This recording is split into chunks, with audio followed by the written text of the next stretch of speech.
จอมทองสู่ฮอดตอนนี้มาครบทีมแล้ว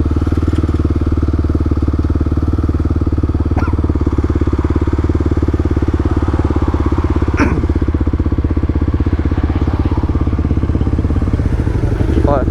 ชาร์จเบสเดี๋ยวโทรศัพท์เข้าใครวะเนี่ยใครไม่รู้โทรมาช่างมันเถอะ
ตรงนี้ไงที่คนจะมา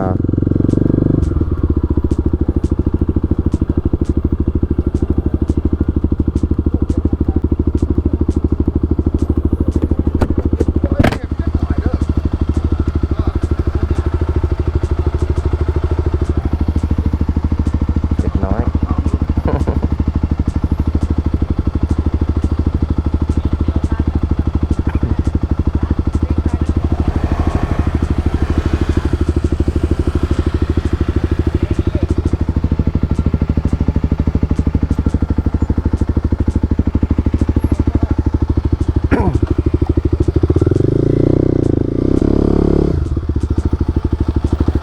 นิวระวังรถนะ ให้เข้าไปก่อนก็ได้ ให้เข้าไปก่อนเลยนิวไปก่อนเหรอ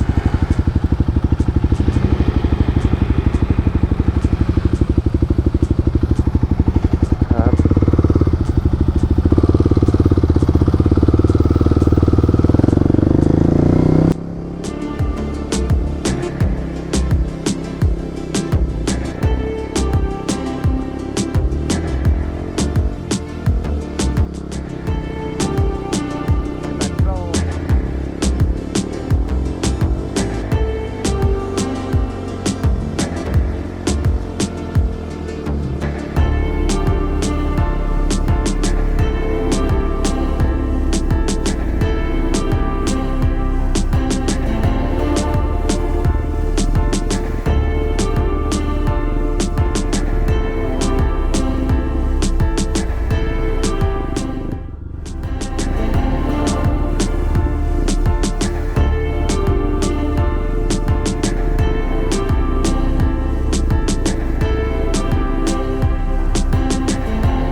A few moments later.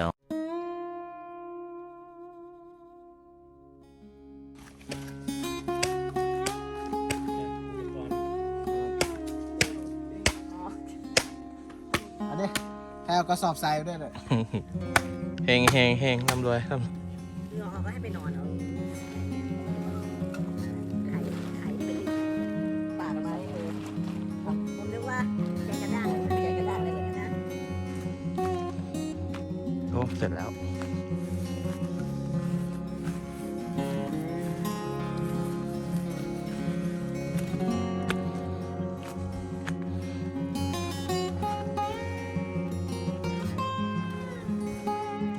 เนี่ยอยู่ในเนี่ยเลยหนังอะในถุง เดี๋ยวดูดิ ปรบมือให้นิวหน่อยนะครับ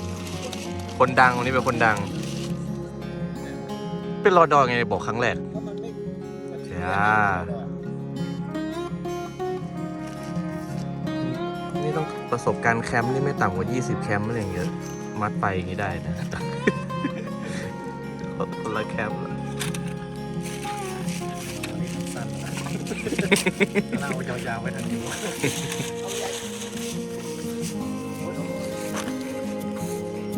เฮ้ยทานตก เย่ไปจับดูไอ้นั่นก็ร้านน่ะช้อนเข้ามา กินไม่ทันอะไร